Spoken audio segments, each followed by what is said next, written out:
We're live now. Hey, everybody. Welcome to UGA Sports Live. My name is Roddy DeBolsey. I'm joined by Dane Young at his house, Coach Jim Donat at his place, and then the guy who's sitting next to me at Classic City Eats is Jake Roos, the recruiting guru for UGAsports.com. We also have Greg, the travel agent in town, and some other folks that have stopped by. Shout out to Randy and Ryan, who came by last week. A lot of folks coming by Classic City Eats to get the best mojo pork chicken fingers. What do you over there? We got some buffalo fingers today, and then we're going double carb with the mac and cheese and the fries today. So, Red and Black actually just did a review of Classic City Eats. Their takeaway was it was a very fair value for how much you got, and I said, hey, also you want to slap your grandma over the chicken. Yeah, so. Finally, a good story from the Red and Black. He's a Red and Black alum here. I can take shots. If anybody else does, I will meet you in the parking lot and whoop your tail. Lot to talk about today, Coach Don. I want to jump right into the schedule. We can talk recruiting. There's a recruit last night. I kind of felt bad for Javon Bullard announcing last night at 8:30 when everyone was still talking schedule stuff. Chad and I talked about that, and he said, he said, honestly, I think the kid's not that worried about it. He said, I told him he could probably put it out at a different time, get a lot more eyes on it, but he was just ready to go ahead and get it out of the way. So you got to appreciate that. He'll get full discussion here at UGAsports.com, but Coach, I want to jump right into the schedule. Yesterday, they announced which teams in which order Georgia's going to play. We had a question from UGA 95 on Twitter. His first question was, did Georgia kind of get screwed with the front end? It's kind of front end loaded. You have start with Arkansas, then you've got Auburn, Tennessee, Alabama. Auburn and Alabama in the first 4 games of the season. Give us your thoughts on the schedule and how it worked out for Georgia, Coach. You can look at it a lot of different ways. From my standpoint, I think probably without going on the internet and everybody saying, realistically, the last 3 years we've done pretty well with Tennessee and Auburn, except for the one game. So, and over the last 15 years with Auburn. So, to me, you got Florida on the back end, but if we can get through those first 3 games and then, have a shot at Alabama, then, that's going to put you in a pretty good position. Playing 10 conference games, any team's going to have a hard time going unscathed. Hopefully we can, but it's not like going through the East and playing 2 other teams. So we already had the schedule where we were playing Auburn and Alabama. Now we don't have to play them at all after the first 4 games. So I like the way we finish up. We should be fresh for the playoffs, man. I'm looking forward to it. Dane, I want to go straight to you on the playoffs question. Big Ten is effectively taking themselves out of the playoffs. Pac-12, don't have to worry about Oregon being in the playoffs. So what could you see a scenario where you got basically an undefeated Clemson looking at 2 SEC, maybe 3 SEC teams? We're looking at Oklahoma, Texas getting in here. Give us your thoughts on how the playoff system might work out. And if they play spring ball, do they have another set of playoffs? Who knows, right? With Justin, that's Justin, what we're waiting to get from. That's what we're getting from Dane. No idea. Look, with Justin Fields in the petition, what if that whole thing reverses course and all of a sudden here comes the Big Ten? Who knows? Based on some of the media opportunities he had and some of what's going on in the Big Ten. What I do know is, Kirby Smart doesn't care about that. Kirby Smart cares about that schedule that just came out and the next team that he's going to play. And yeah, it's front loaded, but I do think that having Auburn early is probably a bit of an advantage considering what Auburn lost defensively and how Auburn tends to get hot toward the end of a season. There's no Derek Brown on that roster anymore. There's no Marlon Davidson. Either. Yeah, so Auburn's got a lot to replace, and I think getting them early will be a bit helpful. From the broader perspective of what this does for the SEC, yeah, I think maybe 8-2 in the SEC still puts you right there in the mix, depending on who those wins and losses are against. Any way you look at it, Kentucky's offensive and defensive lines among the best in the country, and they got to get solidified at quarterback. But that's the kind of a Ben Hurst start for Auburn, I think, going against a Kentucky team that, Auburn's on a 0-1. They lost their last game, and it looked terrible in the bowl game, and they're going to try to start off the season. But I think Auburn's got a tougher schedule start than we do. That's fair. Yeah, I could see that going that way. And really looking at the schedule for me, I thought the big takeaway was, I think that Auburn is going to be a great litmus test for Georgia. Arkansas probably not going to tell you very much. Tennessee, they're still up and coming. They'll put up a better fight this year, certainly than they have. But I think that Auburn gives you a really good tune-up for Alabama. It lets you know where you stand ahead of that game. I think you'd be worried if you were going into it having played Arkansas, Missouri, Tennessee. I just don't think that that's as fair of a comparison. Auburn's talent level, while Dane, like Dane said, they lost a lot, but they're always restocking over there. Yeah.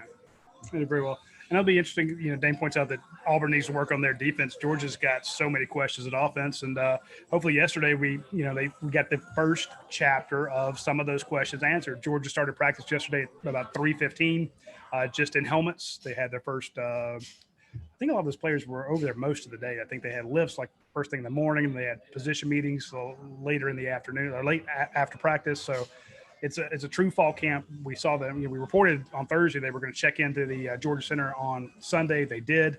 So starting Monday, Tuesday, and I believe Wednesday, they were going to be over there at the practice facility. Actually, full live practice. Dane downloaded a video.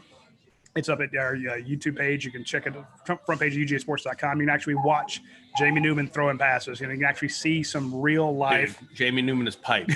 What is going on? He looks like a linebacker. Yeah, very, very fair. I texted his high school coach, and he said he looks like a young Steve McNair in that clip. Yeah, I can see that.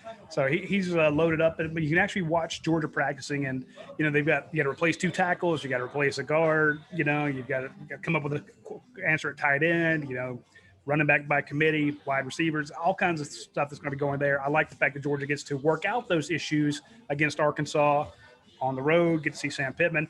And what'll be funny is I hope when this on TV after the game's over, how many Georgia guys rush across the field and hug Sam Pittman's neck. I think you'll see a lot of that. I hope the camera stays on it long enough. And I hope that, depending on how many fans get to go into the stadium, I do think that you're going to see a pretty robust support from the Georgia fans that make that trip for Sam Pittman. There's nothing but love for Sam. Yeah. Coach, I can tell you one thing, Kirby's going to be pissed off if they hug him because he's not supposed to touch anybody. Well, there you go. Well, they stand 5 feet apart and say, hey, and wave at him. But yeah, I remember the reception Rodney Garner came when he came with Tennessee. After that game was over, Georgia beat Tennessee, and then like half the defensive, not just the defensive lineman, half the defense went over and just kind of gang tackled Rodney Garner. It was just neat to see it, to see the love these guys have for their coaches, and they, accepted these. They knew that Coach Pittman had a chance to move up and be a head coach, and so they're all behind him. Speaking of offensive linemen, you've got some news breaking yesterday that Cade Mays might not play. Coach, give us your thoughts on the fact that Cade Mays might not be eligible to play this year at Tennessee.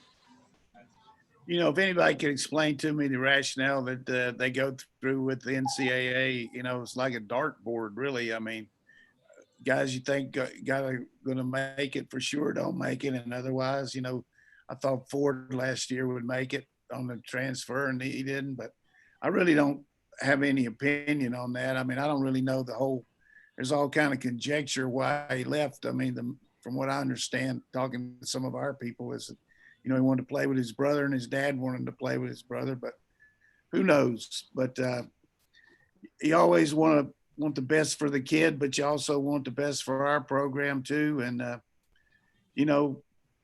he's certainly a good player, and every time I was around him, he showed a lot of respect to me and was a good kid. So I don't know what the rationale was, but it looks like to me like Tennessee thought that they were going to have a situation where everybody's going to get a blanket transfer.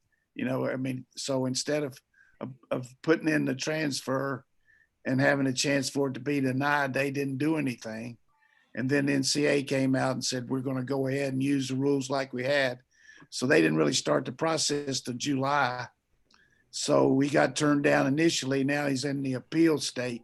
So whether he gets the appeal, we'll have to see. But they played their cards based on the fact they were playing the percentages and didn't work out. So we'll see how it works out now with the appeal.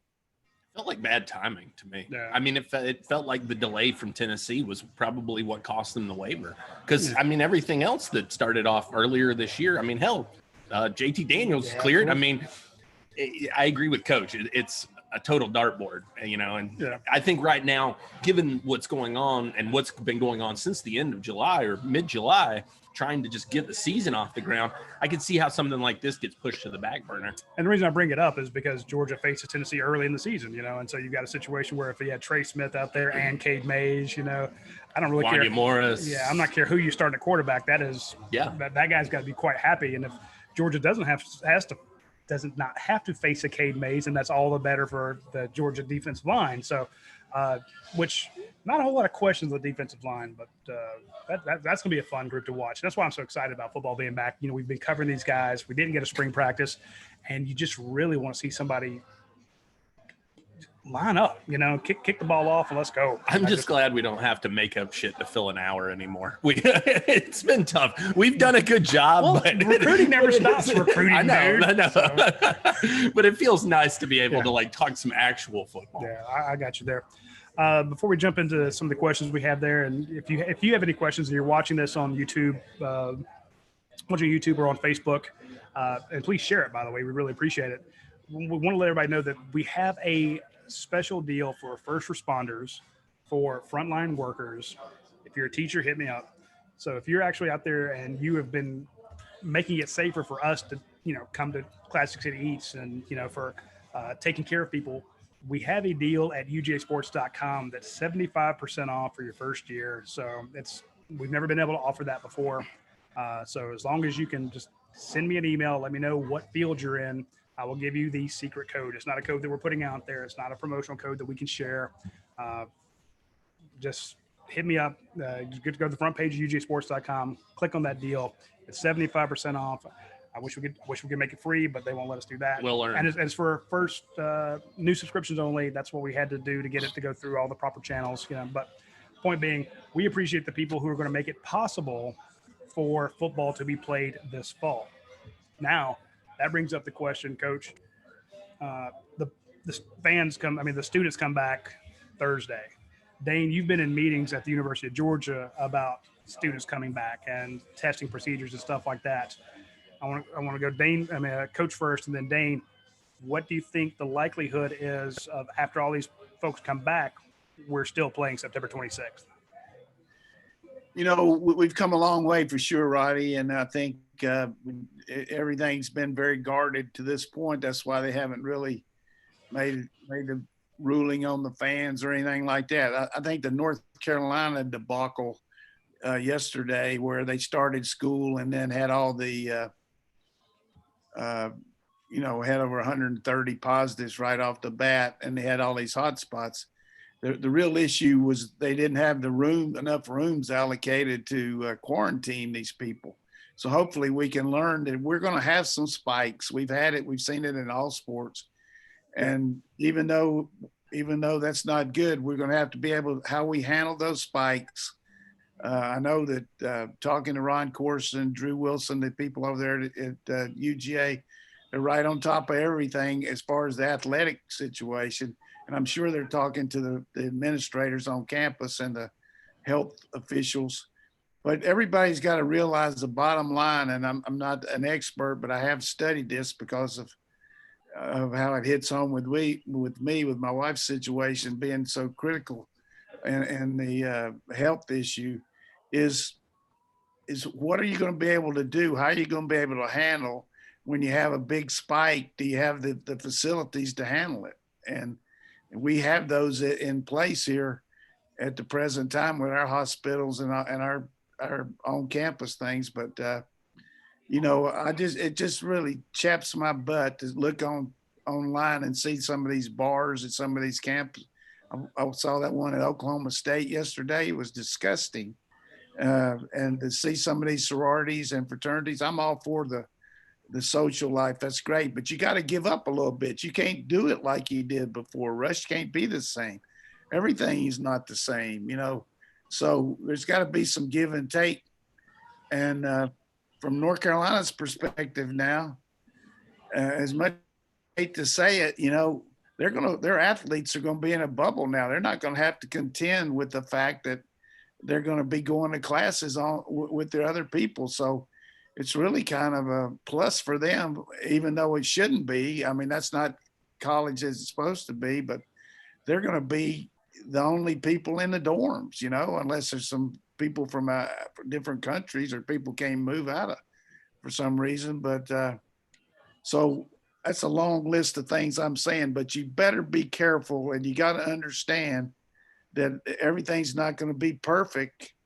As far as riding the bus, they got that 5-minute rule where you got hey, just walk over there. You can make it in 15 minutes. And if I can walk 10,000 steps a day, you can definitely walk that much. So do all that stuff. I'm preaching to you a little bit, but we need to have football if it's safe. But if it's not, and some of these places think, over half the country now is not playing football. Yeah, Dan, way over half the high schools aren't playing. So we got to learn from this and see what's going to happen. But, it's a very tenuous slope we're on right now, in my opinion. Dane, if you would kind of address what UGA is going to do, because here's my thought, and I've said this numerous times. You have to win the PR battle, if you will, every day about this, because, the Pac-12 and the Big Ten canceled over, quote unquote, uncertainty. I mean, that was their thing. We said, what specifically? And the Big 12 kind of released some of their information, but the Big Ten hasn't, which to me is criminal, because if you have information, why it could keep people safe potentially, then share it, put it out there. Hey, here's why we made that decision. Oh, and here's how we voted, So Dane, you actually work at UGA. You spend time on campus. You have these things pop up, and I know that it's come up in your staff meetings. How are we going to keep the students safe? What happens on the day that it's announced that, hey, 300 University of Georgia students have tested positive? Which I'm assuming that headline's coming one day, and a lot of people's reaction is shut it down. Is there a system in place, a criteria in which you say, okay, well, let's put that in perspective. 300 out of 35,000 students is less than 1%. 99% of people don't have it. Or you go, but it can grow exponentially, so therefore we are going to shut it down. In other words, what do we have to do to play on September 26th? Can we say if the exposure cases are kept under 4%, 1%, 3%, hospital capacity, symptomatic cases, what's going on at UGA that could, and I don't want to spend the whole show talking about this, but it's just, we're really excited about a schedule. Now, what can we do to make sure every day that we're still able to see that schedule? I'm not aware of any specific threshold that would or would not have to be met for any behavioral change. All I can tell you is that what the state says, and then especially what the CDC says, which, I mean, it's beneficial that is in Atlanta. So a lot of people in Athens know people there or have direct connections. So that's beneficial for Georgia's sake. It's going to be the social distancing. It's going to be wearing the face coverings on campus. From what I've seen, whether it's on the bus or whether it's in the shared study areas, the university's done a really good job to promote a healthy atmosphere on campus. And I think students will likely abide by that on campus. The question is what happens when the students get off campus, because that's the problem that North Georgia and Dahlonega had, where the president had to send a letter to all the students saying, don't have these off-campus apartment parties where you have hundreds and hundreds of people so close together, not caring about social distance, not caring about the mask. It's the same thing that the coach was saying at Oklahoma State. UGA they don't have the ability or the jurisdiction to patrol that around Athens. That's going to be on people to kind of do themselves. And so, are there going to be spikes? Yeah, I think everyone expects that. But, I think as a whole, UGA is pretty adamant in the stance that we're a face-to-face university and we're going to do the most face-to-face instruction as possible. And if that has to change, then that'll have to change. But that's the stance right now. And until that data comes in, I don't see that changing anytime soon. I do think, though, that may mean something different in terms of attendance in the stands. And that's what we're waiting on from the athletic department to see what's going to happen in Sanford Stadium. So here's what I've heard about Sanford Stadium. That, of course, nothing has been set in stone yet, but I think you could see maybe SEC-wide a 20%. I think the Chiefs came out and said they're going to have 22% of the fans available. I think the initial target for the SEC, and again, this is hearsay, rumor, sure, but this is what I heard from a pretty good source, that Georgia and the SEC schools are going to look at 20% capacity in their stadiums up to 20,000. So, again, let me enter. You guys maybe zero, for all I know. You got the computer there. You can look at it. SEC just sent out a memo right before this about the guidelines for on-campus events, tailgating, everything. And one of the things they mentioned was you have to go by the state regulations. So y'all can maybe look at that. That's one time I one-upped you on the computer here. Hey, all that work we've been putting in is paying off, Coach. In times. That's got to be the seventh sign of the apocalypse right there. Coach has got us. Coach, you always give us something we don't know on this show. But I just read that. Isn't that right? Find that memo there. I mean, it just SEC came out. I haven't read anything since I woke up this morning. I don't start work until 2:00. Make my other guys do everything. But the one thing I also read about UGA is they're going to have testing available for students over there near the swimming pool area. Yeah, Legion Field. Up to 300 people a day that they'll be able to test. I saw where Tech's got maybe testing over 1,000 a day. So, but we'll just have to see. But I think based on everything that the protocols, Dane did that interview with Josh Millard about, he's very much involved in the PPE and the mask and everything. And I've asked him about, his association with UGA, and he's doing a few things with them.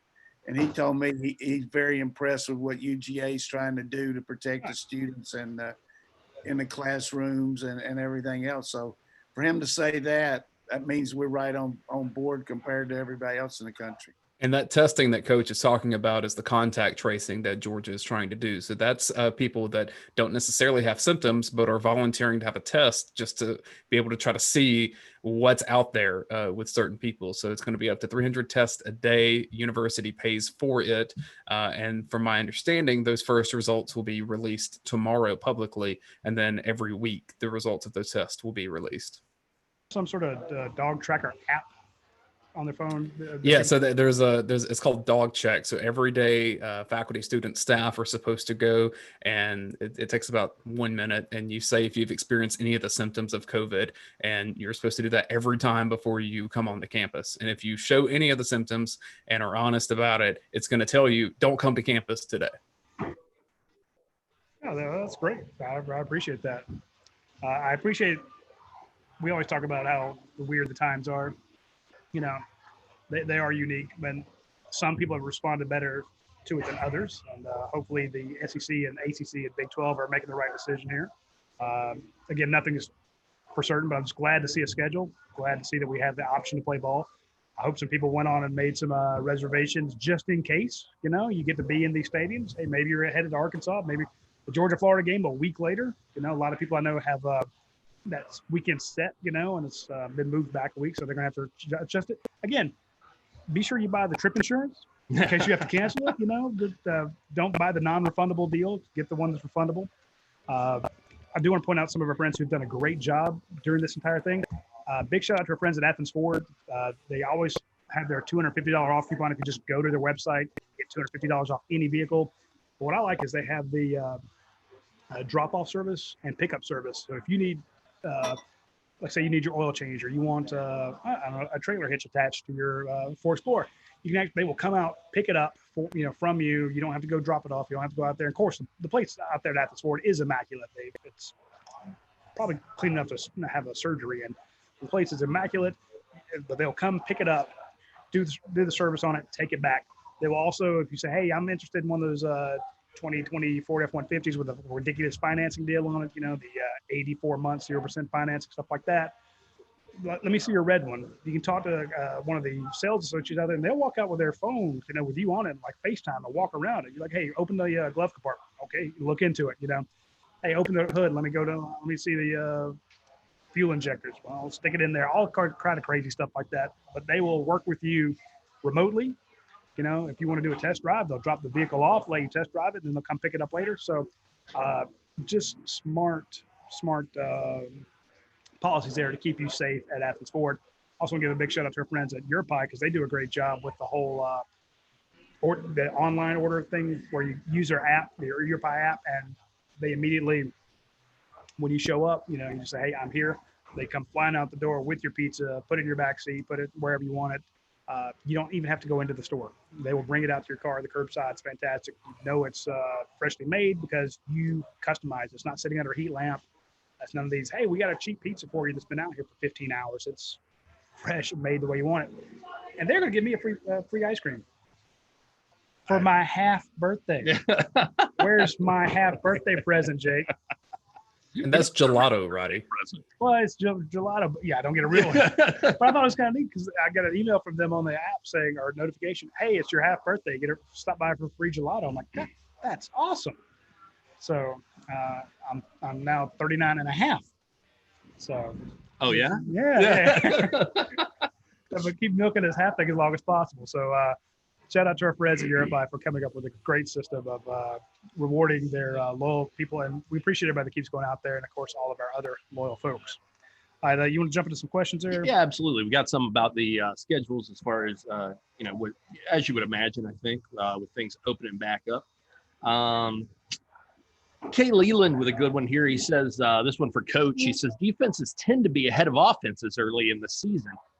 Do we expect that to be even more noticeable this year without without spring football? That is a good question. Absolutely. No question about it. Even not just saying Georgia, I'm talking about any place. It's just a lot of things can happen on offense. You got to handle the ball. You got to handle the snap count. You got to do everything.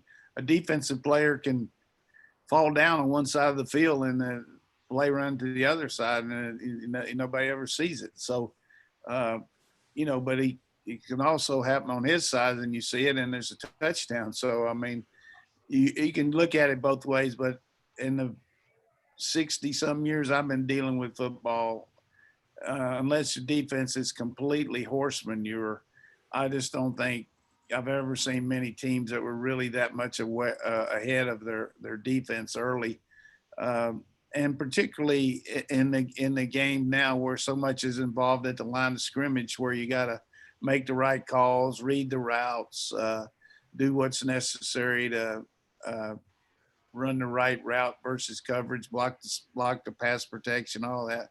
So it's all awareness type stuff that.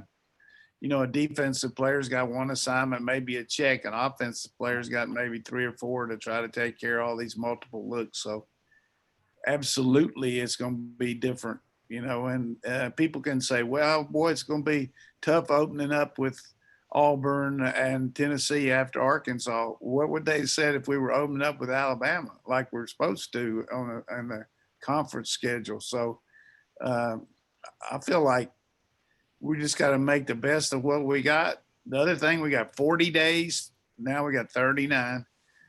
We got Jack Benny left here to finish out what's going to happen, and among which we won't practice every day. I know Roddy came out with it, and he was right. I didn't realize that, but Georgia actually not going to practice Thursday and Friday because they want to adjust to this kids going to school, and they want to let them get situated going to class, so they're going to have a full day Saturday where they can really meet and do everything you got to do to keep prepping. So you're going to have to space these days out a lot like spring practice. Plus, you got to take 2 days off until you get to the week of the game. So we're going to have to take about 6 days out of these 39 off here between now and the first game. So we'll space those out. But I think our defense is going to be good regardless, but they're definitely got an advantage. The other negative for us is we got to go against our defense every day, and they don't give you 1 inch out there. They give you nothing. I've never seen anybody where it hurts them for the offense to make a first down. It just kills them. And it's so competitive, it makes me puke sometimes because I'm an offensive coach, and I'm saying, hey, just line up, hold the dummies, and let us get our timing down. No, we're not going to hold the dummy like this. We're going to move it back and forth, so you have to adjust.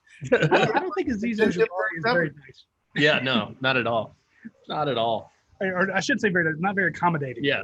They're better than they used to be. They're better than they used to be. And it's not just the first team that Coach is talking about. I'm looking at that video that we published on our YouTube channel yesterday, and I'm seeing MK Sherman, and I'm like, whoa, this guy. Yeah, no doubt. Coach. Oh, go ahead. That guy's probably going to redshirt here, play in 4 games, but that shows you how many places in the country would he be starting right now? I mean, but let me ask you this: how do you get that video? Was that released by UGA? Yes, it was. I was going to say, if somebody could put video up, Kirby's going to be really mad. Well, no, they also gave us 17 pictures too. We have a photo gallery at UGASports.com. Although Arkansas gave about 180. Not gonna say anything there, but shout out to Steve Colquitt, the folks at UGA Sports, for actually getting us that stuff, because they didn't allow any media into the first day of practice. I can't imagine why, but they did give us about a minute of video, which had some good highlights on. You can actually see some of these freshman players, some of the new guys. We got pictures of Trey McKitty. We got to see the photo of Jamie Newman, like I said, piped up. And if I was coming in to face Georgia's defense, knowing that, even in practice, I'm gonna have a hard time getting a first down. Yeah, I'm hitting some weights, and we had that exclusive, where he actually talked about he put on some muscle over the summer. He put, sure. We were lucky to get the link to a video where Jamie Newman, I think Jamari Sawyer and Richard LeCount spoke to. They had a kind of a Zoom meeting, and that was sent out to some of the big donors. And luckily, we got a hold of it, and that's where we found out that Jamie Newman had put on some muscle mass, and yeah, he looks good. Jumping to some of the other questions there. No, I like this one too from Bellringer. He wants to know, with the change in the schedule, he said, am I wrong now to think Auburn is the second toughest game on the schedule instead of Florida? Auburn's defense should be strong again, and the Dogs won't have as much time to gel now with that game being in week 2. Oh, I see what you're saying. Plus, the home field advantage is significantly lessened. So does Auburn now, does Auburn now vault into the toughest game territory? Do they take over Florida for that spot? Go ahead, Coach, because I was going to say yes until Dane pointed out all that Auburn lost on defense. So now I need some time to formulate my answer and basically cheat off of whatever you say. Yeah, I just feel like each game's got its own toughness and weakness and everything. But, Kirby's in both those guys' heads.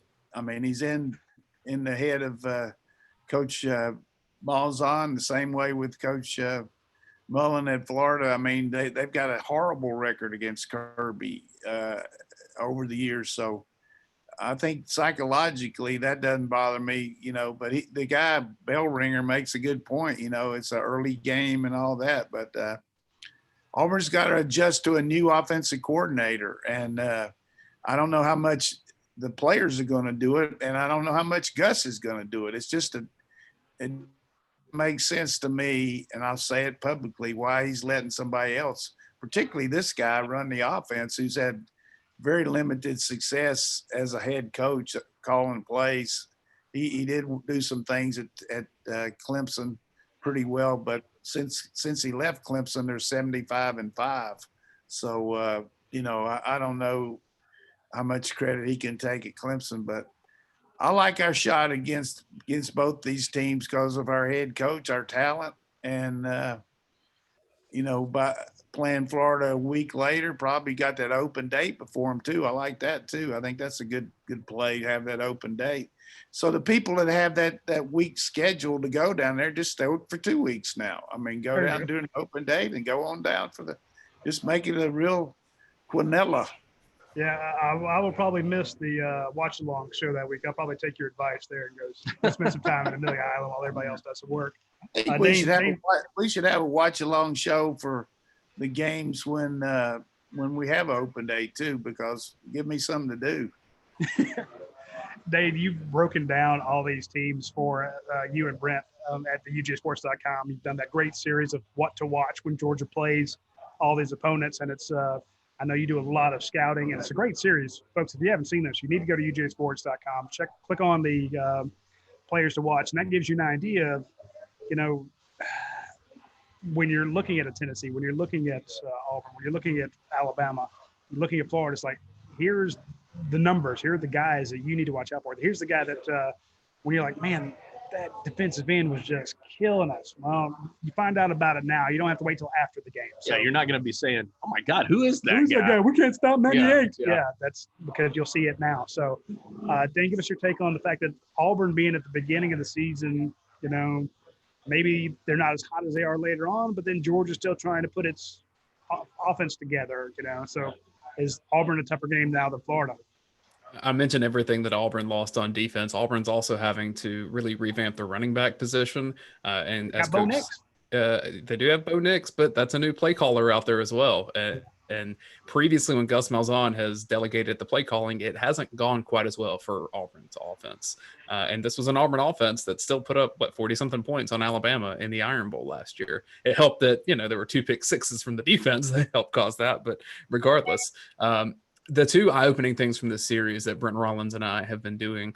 One is that one of the best defensive players in the SEC last year was Kyer Elam at Florida, the true freshman corner. He'll be a sophomore this season. Him one-on-one with George Pickens, that's an NFL matchup right now. And so that's going to be elite on both sides. The other thing, and Coach mentioned this earlier, this was eye-opening to me.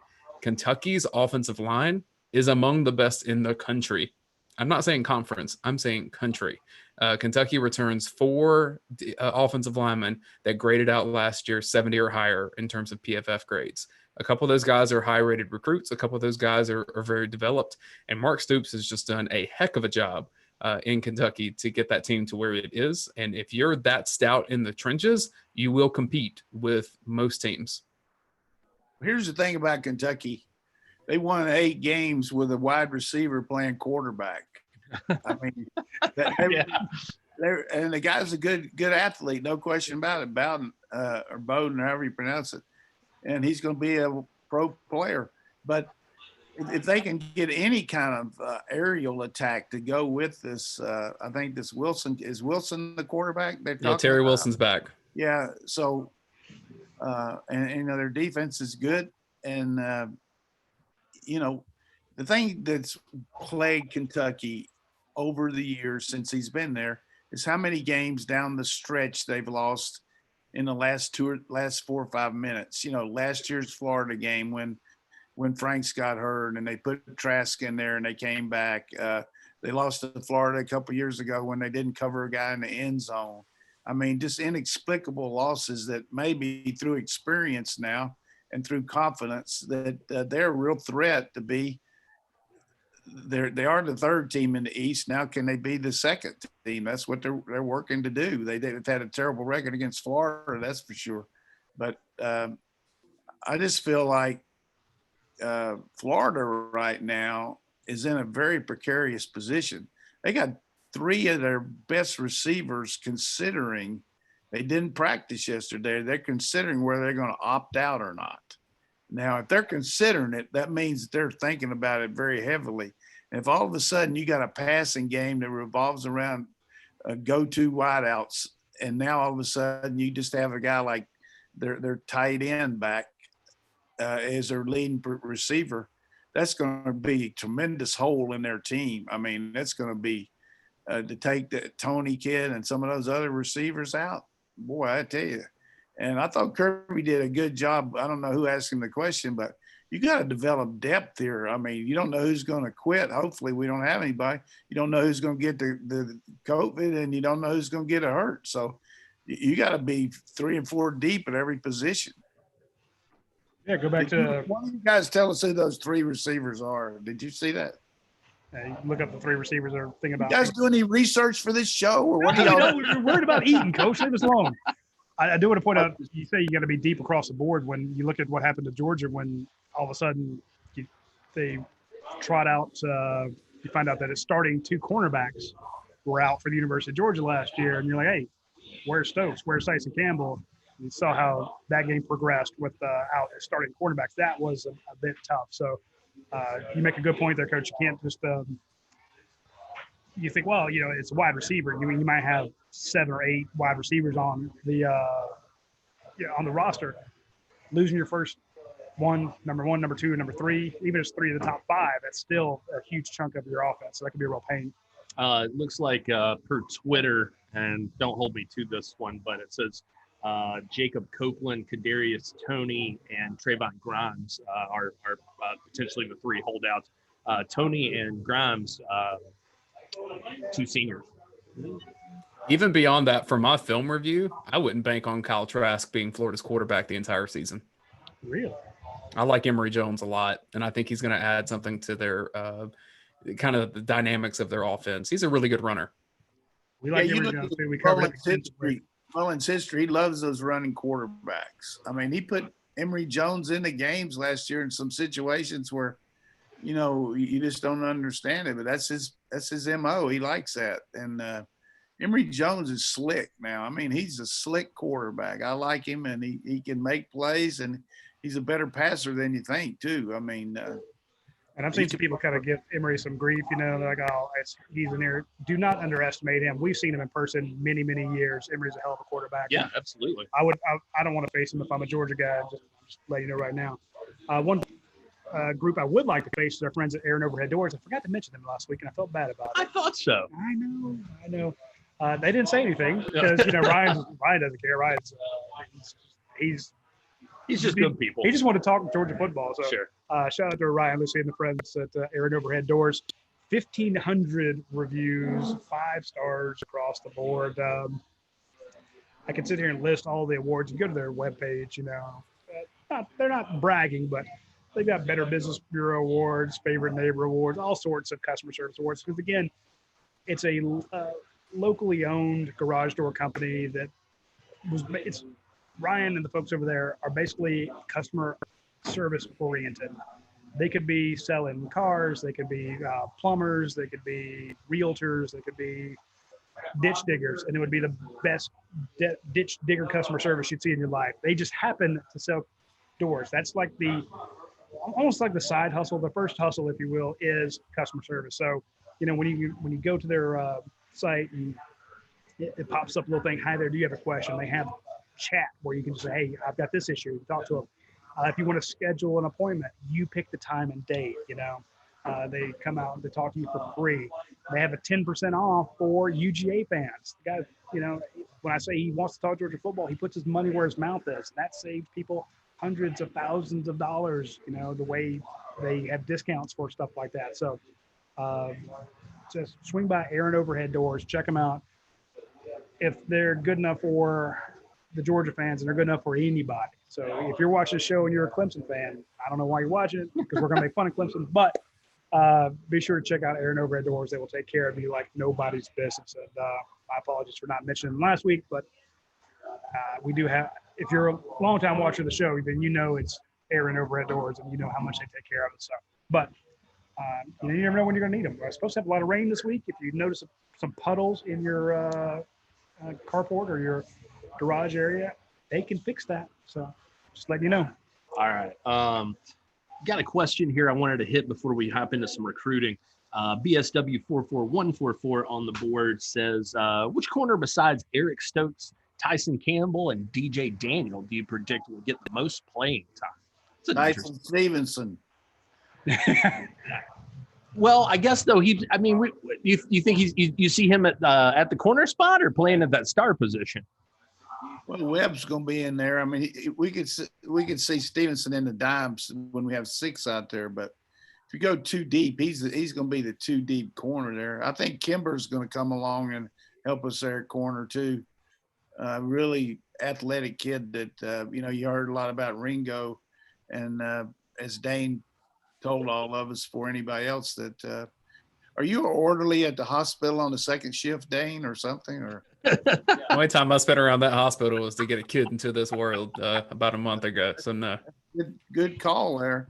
But I really like Stevenson, and I think we got as many pro prospects at corner as anybody in the country. I mean, those guys are long, athletic, and I saw where DJ Daniels had a little foot injury this summer, so that puts him behind a little bit. But we're very athletic at corner. Can y'all think anybody else would be the corner beside those 4? If there's one guy, I was going down the list, and if there's one guy that I think people have been waiting on, and if there's a time to do it, it's Amir Speed. He's got the length. I know they were really high on him coming in. Maybe this is the year he puts it all together. You hope so. What about William Poole? If he can get William over there. Poole's in there. Chris Smith's part of it. I think he does more safety, doesn't he? Yeah, I mean it's kind of all over the board with those guys. So Yeah. I think now I will say in terms of the freshmen, I think you're going to get a healthy dose of Jalen Kimber. I really believe that. I think that he's a kid who can really get in and make an impact for you quick, super fast, a guy that I think is going to do a lot of the things that coaches like right off the bat. Yeah, I like William Poole too as a jack of all trades. Can come in there and play a lot of positions. Speed is a fantastic special teams player. You give him an assignment and he's got athleticism. He's just had a hard time with different coverages and everything. I don't know. And plus he's had a hard time. Not his fault. I mean, you got these world-class guys running out there on the edge like Campbell and Stevenson and Stokes speed-wise that and once they get that kind of experience, it's hard to sub in there for people like that. But you make a good point on speed. Our secondary is going to be a real plus for us. It's going to allow us to really line up and do some things up front pressure-wise that you probably might not do if you didn't have a good back end. And, another guy could play corner for us would be Nolan Smith.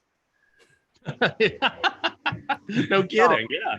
The reason I said that, I mean, I've heard from a reliable source that he hit over 20 miles an hour out there with the GPS. Now, I don't know if that was in the summer when they were doing things, summer conditioning or what, but the guy that told me that is totally usually on what he tells me is usually true, but we don't have any privy to those kind of stats. But how you be standing around and people say, "Hey, Nolan Smith, did you know he hit over 20?"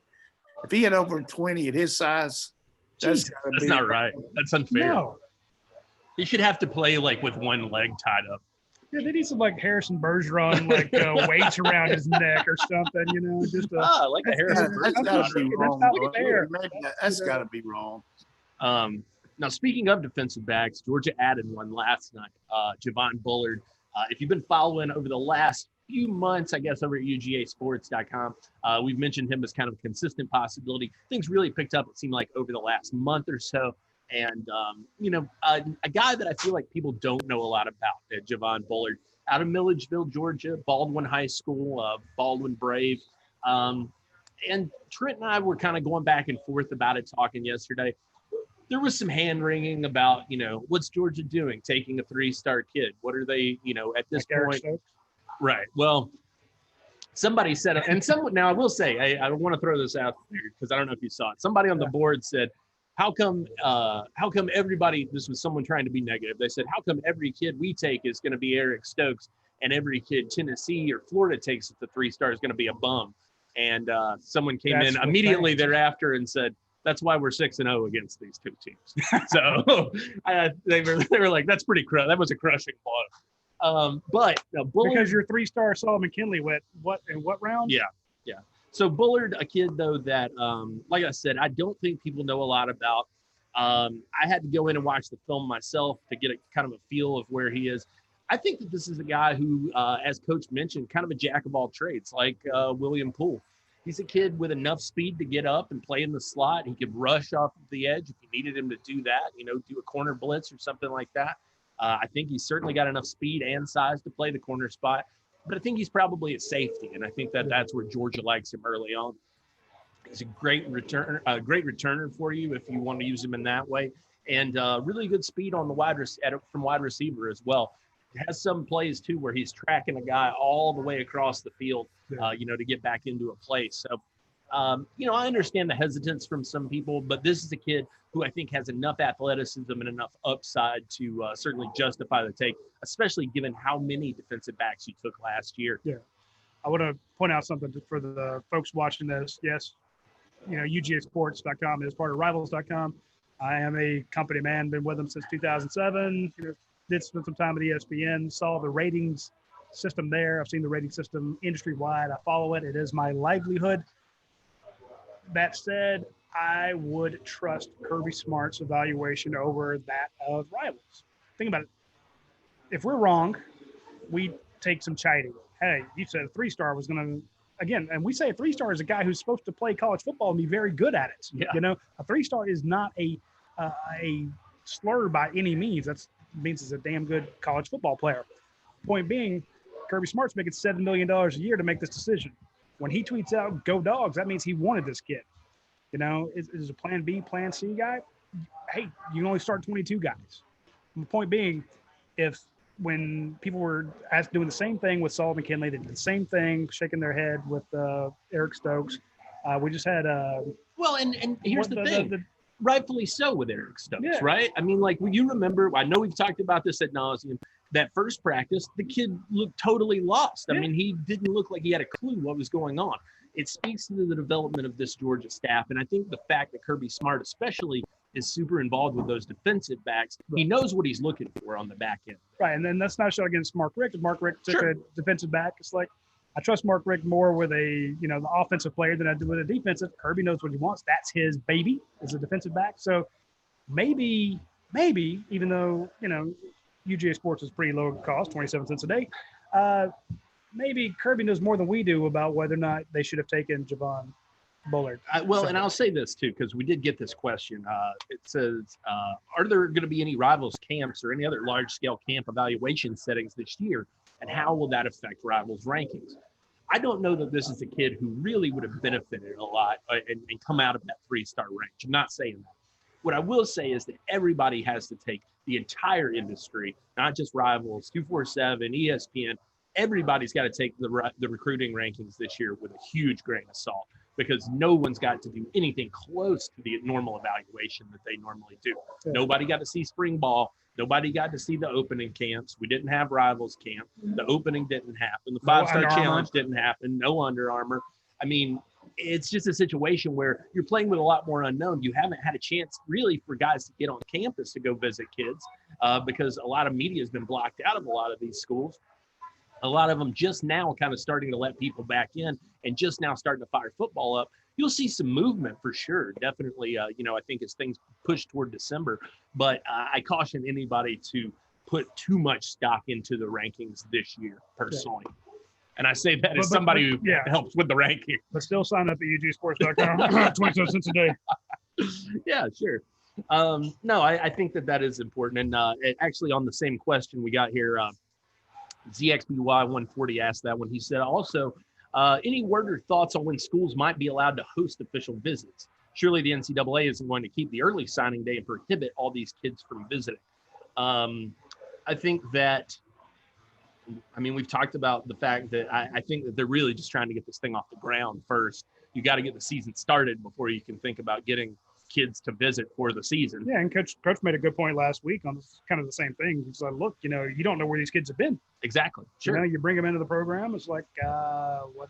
Again, you're not saying that they can infect everybody, but when you're trying to keep new contacts to a minimum, that's a tough thing to weigh versus, hey, we're going to bring you into our system that we're trying to keep as immaculate as possible. But at the same time, we have to get a recruiting class, and we want to show you the thing. Coach, give us your take on kind of that. How would you pull this off when you don't want to bring the kids in, but you have to bring them in? I just can't. I'm glad I don't have to make that decision. Yeah, they've postponed it to September 30th now. I know that. So, before you can even consider it, I just think with the protocols you got of the games, I can't see any unofficial visits this year during the season. I just don't see how you can. You're worried about all the different kind of testing involved with your players, and you can't. And if these guys come to a game, are they going to be able to come up and see the kids and all that? A great example to me of people being subjected to the virus was Oklahoma had a game on August 29th with Missouri Southern. And then the Big 12 came out with a deal that we're not going to play anything but conference +1. And your first conference game can't be until September 26th, and you can play a non-conference game the 12th or the 19th.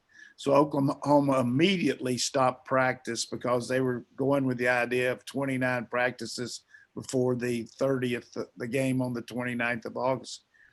And at that time, they told their players, hey, we'd like for you to stay here, but if you want to go home, you can. Well, they resumed practice they came in to start practice again yesterday, and they tested their team, and they had 9 positives on their team, 8 of which were guys that left the campus. So it just goes to show you the control environment that they're in, and you just don't know when a guy goes out.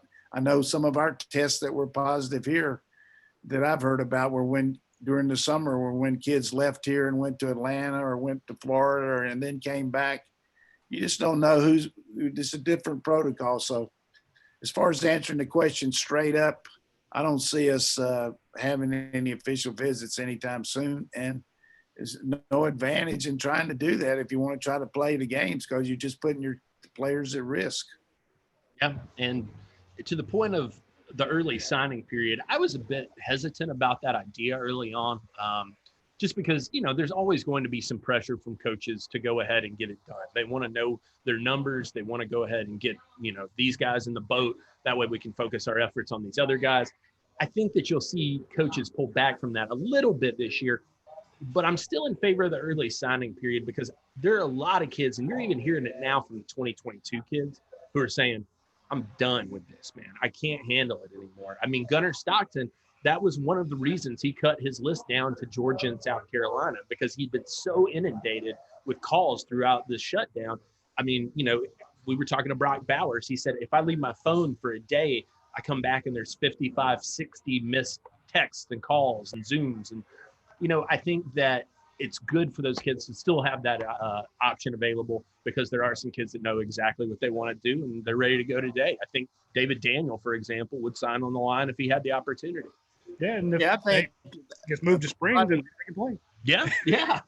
One point I would make on that early signing day too is you always wanted that as a coach. If a guy really knew what he wanted to do, he could go ahead and do it and take all the pressure off. Plus, you could get them in here and start in the even if they didn't sign early, they could come in and play because they signed a grant. But I would say one thing about our schedule here, though. You're talking about Gunnar Stockton. The last game of the season for us is the Gunnar Stockton Bowl, because that's going to prove to him and his family, is South Carolina competitive with Georgia. Even though South Carolina beat us, I think at that point, is South Carolina really a force in the league? Are they going to be able to win 5 or 6 games in the conference? And if they don't, I can see him making that move to Georgia pretty quickly. I hope so anyhow, don't you? Sure. Yeah, I think so. I think Georgia's, that's their, I think it's South Carolina and Vandy to round out the season. Should be fun to watch. Yeah. It's a pretty light landing on the season. Yeah, I mean, Georgia's got to be happy about that. I want to know how the only team beat us in the East. Anybody else did. Only teams beat us in the East in the last 3 years is South Carolina. So, hey, that's not as light as you think. I agree. I keep telling people to watch out for South Carolina. I know that maybe they don't have a ton. Never said that. I said that. The defensive front, especially Zach Pickens, Jordan Birch, Rick Sandage up there. They're loaded at that spot. Rick's pretty good. Hey, they might have the second best transfer quarterback in the country. That's a great. Yeah, point. that's also true. Yeah, that's been kind of an Achilles heel quarterback. So you got Mike Bobo over there coaching him up. That kid from Marshall Colorado. Boyd coming in as a freshman running back out of DeMatha, who I think is going to really change the running game there. Y'all get me depressed. I'm going to talk about Academia Brewing Company real quick. I want to point out that a couple of days ago, they had empanadas, the little fried meat pies. If you love empanadas, I know the first place you probably think of, is not exactly Academia Brewing Company, but that's the kind of crazy, fantastic stuff they cook over there with their actual chefs on place. It's probably one of the cleanest restaurants you can walk into in the universe, because they have all that alcohol on hand to make sure that their tables, which are incredibly distanced. We mentioned the other day that they've actually created an outdoor beer garden, so you can sit outside if you want to. The weather's it's going to be kind of rainy the rest of this week, but indoors the tables are really, really far apart, and then you can go outside as well. Plus, they have fantastic beers. Huge distributing partner now, selling beers all over the North Georgia, which you couldn't get before. Now that when you go into your Decatur, you go into the local package store, you find Academia Brewing Company. So buy their beer, but if you're in town, swing by Academia Brewing Company. You can have empanadas. They even had they had a bicycle ride and beer thing. They had the Oh yeah, the stationary cycles. Peloton Yeah, folks. Yeah. so they actually had a bike group, and then plus they had beers paired with that. So in other words, they're just having a lot of fun out there. Be sure to follow them on Facebook because they always have neat specials up there and neat things they're doing. And shout out to our friends at Academia Brewing Company. Again, huge Georgia fan. A great place to watch the game too. They have that the lounge there with all the great couches and stuff with the giant screens that they rope off. Or rent the private room. Yeah. So, and again, it's not you're not listening to 80s on 8 on Sirius while the game's going. They actually have the play-by-play. But ideally, if you go out there, you put it on the big screen, and then on your phone or your laptop or one of the side screens, watch the watch along with me, Dane, and Coach Don, where we are actually going to be watching Coach Don predict plays before they happen. That's the best part of the watch along show. So you can watch that on your secondary device, watch on your phone, your iPad, your laptop. One thing you might ask those people out there that agree with us on a lot of things is they could get a computer up on the feed and put it up on our feed up on one of the big screens. Yeah, that's what I'm saying. I'll try to get our friends to do that over there, Matt Casey and the folks. They can knock that out for us. Some questions for us. Anything else? All right. No, we don't have a lot of time left. No, mostly people just wondering about, our feelings on the schedule. Coach, do you have a take on Bullard? I mean, did you get a sense of, have you had a chance to watch some film on him? What are your feelings about the Javon Bullard take? I mean, to me, he's position specific. He can be a star. He can be great on special teams. He's the kind of guy that Kirby's always made his living on. Doesn't make many mistakes, really smart. And I always like a guy that plays both ways in high school. Like most coaches are going to use the best athletes on offense if they can to score points. But, some programs have so many players that you can play both, play one way, offense or defense. That's a good take. But, I'm high on the kid just because, number one, he's a Georgia kid. He's from close to here. He wants to come here. And I don't get caught up in the stars. I mean, I told you when I met Jonathan, when I met the big nose guard from at Charlotte, Davis. Jordan Davis. I told you then. I said, you can throw those stars up into the heavens on this guy. This guy's going to play here. And that was the first day I ever met him over there. He was watching our practice for the bowl game. Remember that, Roddy? I do. Yeah. Just very. My first thought was, what, the fat kid? Not being me. I'm just saying. I remember how big he was. It's like 3. Yeah, he was like. I think all of us get too involved with a couple years for him to work into shape, and then he comes in as a freshman, just throwing people around. I mean, taking on. I couldn't have foreseen what he was. Again, just my point being, I'm not having blind faith. If sometimes you go on a 3-star and that's not the kid you want. But I think if anybody's earned the benefit of the doubt, let's give it to Kirby Smart, and his staff. He's got a bunch of great recruiters over there. If it's not Kirby, then maybe Dale McGee. Give him benefit of the doubt. Sure. I don't know. Give Dan Lanning benefit of the doubt. There's Glenn Schumann knows what he's doing. Glenn might know Todd Hurley been pretty good for what he. Point being, let's give him that credit. I do want to kind of touch back on the schedule. When they say, "What's your overall opinion of it?" I think a lot of people are like, "Wow, we got 2 tough teams right in the beginning." Sometimes that works out for you. Let's say you stumble at Auburn and beat Alabama, or vice versa. Win out the rest of them, you get that one loss. If you have a loss earlier in the season, it's a whole lot better than having it at the end. Sure. There was the possibility of we saw people talking about maybe a Georgia-Florida showdown the last game of the season. The winner of that's out. I mean, the loser of that, is out. So it's like, it becomes an effective play-in game or a playoff game if it's at the very end of the season. I think if Georgia has a stumble early on with the rebuilding offense, against one of those teams, as long as you beat Florida towards the end and win out the rest, also it's like, look, Georgia's won 5 in a row, 4, you've won that. They're on a winning track. They only lost this one on the road or something like that. I could definitely see a situation where playing those early games might stink if you're thinking about, hey, I want Georgia to get everything up and running before they face these big teams, but it also kind of gives you a little room for error because then you're one of the hottest teams there towards the end. I agree.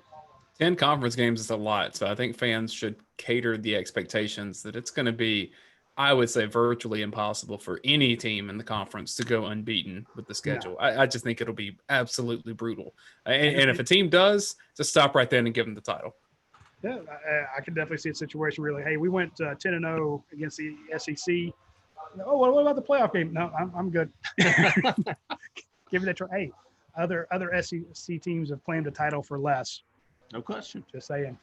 All right, is that it for this week? I think so. We ran a little long. Sorry, folks. If you're trying to get back to work, skip work. Oh, well. It doesn't matter. You're at home anyway in your pajamas. So be sure to tune in next Tuesday. Hopefully, we'll have some intel from UGA's practices. Next Monday, they'll be in full pads for the first time. So maybe following Tuesday, we'll have some scuttlebutt. You might be on commit watch next week, too. Really? You said that last week, and they had a couple commits. So, all right. Always trying to promote recruiting for some reason. All right, for Dane Young, Jim Dodd, and Jake Roos, I'm Roddy DeBolsey. We appreciate everybody tuning in. We'll see you next week. Take care.